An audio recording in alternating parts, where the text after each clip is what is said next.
asalaamaaleykum wa rahmatullah mbokk yi ku ci nekk maa ngi koy nuyu turam ak santam doon bëgg waxtaan ak yéen tey ci projet satanique projet machiavélique bi nga xam ne France am na ko pour Sénégal te daanaka mun naa ne projet bi mat na ba pare li leen dese tuuti la rek ndax bu njëkk ba ñoom dañ la doon jàpp noot la ëpp la doole def la jàmm waaye tey comme ñoom seen xel dafa ñëw dañuy adapté wu ak ci condition bu ne tey façon note bi ñu bëgg a note mooy note économique ndax bu ñu accaparer sa économie teg ci seen loxo lu ñu bëgg mooy am lu ñuy décider mooy am donc pour firndeel loolu damay attirer seen attention ci ay éléments bu ngeen xoolee kay tey suñu télécommunication France moo koy gérer à travers Orange suñu transport maritime boo demee tey France moo koy gérer à travers Bolloré bu ngeen xoolee ba ci suñu transport terrestre autoroute yi boo leen xoolee tey France moo koy gérer à travers Eiffage ba ci train express bi nga xam ne mu ngi ñëw France moo koy gérer à travers Alstom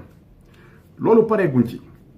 bu ngeen xoolee suñu secteur bancaire banque yi gën a yu ëpp doole Sénégal mooy ñoom Société Générale te France leen moom donc France aussi mooy gérer suñu secteur bancaire à travers ay BICIS et Société Générale donc ñu ne ñoom du ñu yem foofu suñu transport aérien ñoom ñoo koy gérer à travers Air France Corsair ndax Air France ak Corsair li ñu am Afrique amuñu ko feneen n'est-ce pas ba ci suñu monnaie bu ñu utiliser France moo koy gérer n'est-ce pas ñëpp d'accord nañ ci li ma wax ok donc léegi loolu mooy lan loolu mooy français yi puzzle bi léegi mu mat ndax Auchan ñëw na commerce de proximité bi sax Auchan jël na ko suñu boutiquiers yi nga xam ne seen boutique yi ndaw lañu yor yaakaar ci pour dundal seen njaboot maire yi nga xam ne seen table lañu yor yaakaar ci pour dundal seen njaboot Auchan ñëw na di jaay moins cher mais Auchan day jaay à perte ndax Auchan am na doole wu jaay à perte le temps mu jël marché bi yëpp n'est-ce pas donc ñoom yabatuñu foofu sax dañ ne léegi nañu sax rey suñu commerce de proximité yi nañ leen rey à travers Auchan te projet bi ma leen wax ñoom ñu ngi ci te projet bi léegi mu mat n'est-ce pas léegi dem nañ sax ba ci ndox mi ñu ne ndox mi Suez moo ko war a jël wala jël na ko waa léegi fan lañ jëm France daanaka jël na loxoom teg ko ci suñu économie dëkk di gérer économie d'un bout à l'autre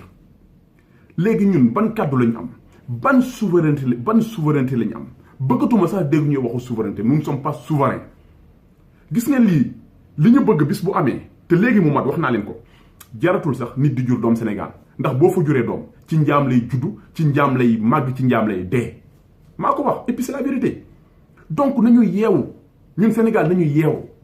choisir suñuy njiit choisir suñuy député jël ci ay nit yu mel ni ay Guy Marius Sagna dugal leen biir assemblée nationale maire yeeg paa yi fa nekk di nelaw ko tàccu ñu génne leen biir assemblée du nelawukaay du tàccukaay donc nañu choisir suñuy député choisir suñuy njiit c'est très important li ma leen di wax nii nañ jël suñu destin en main jël njiit yu ci mel ni ay Ousmane Sonko nga xam ne Sénégal la juddoo Sénégal la màggee cursusam Sénégal la ko defee Sénégal la liggéey gëm na Sénégal te wane na ne gëm na Sénégal donc nañ jël suñuy njiit jël ñu ci mel ni ay Ousmane Sonko teg leen ci bopp réew mi ñu taxaw gëm seen bopp ñu topp seen ginnaaw dooleel leen c'est très important loolu rek muñ ci mën a génnee ndax man dama jàpp ne suñu président accord yi muy signé sax man dama jàpp ne xëy na du sagoom est-ce que jëluñu ko en otage non mais c'est vrai la question se pose est-ce que jëluñu suñu président en otage parce que moom accord yi muy signé moom moo leen gën a xam moo ñu gën a xam ne accord yooyu du suñu avantage quand même président Macky Sall am na quand même un certain niveau donc xam na ne du suñu avantage te pourtant mu ngi leen di signé donc la question se pose est-ce que suñu président jëluñu ko en otage APE yi nga xam ne signé nañ ko accord de partenariat économique bi mais ñëpp xam nañ ne baaxul ci ñun parce que comment tu peux faire face à des multinationales étrangères yoo xam ne ñoo la gën a outillé ñoo la ëpp doole mais c'est même pas possible am na loo xam ne c'est même pas rationnel donc à un moment donné la question se pose léegi nag ñun bu ñu jàppale suñu bopp kenn du ñu jàppale bu ñu jàppale suñu bopp kenn du ñu jàppale donc jeunesse bi dama leen di ñaax ngeen gëm seen bopp ngeen génn waxuma kenn mu saaga wala mu xeex wala mu def soulèvement ndax lépp looy def ci àdduna jàmm moo ko gën voilà y a des combats am na ay combats pacifiques yoo xam ne mën nga leen mëne ba atteindre sa objectif qu'on se laisse pas faire na jeunesse bi génn tànn seen njiit koo xam nañ ne kii gëm na réew mi ñu teg ko ci bopp réew mi dooleel ko Sénégal jëm kanam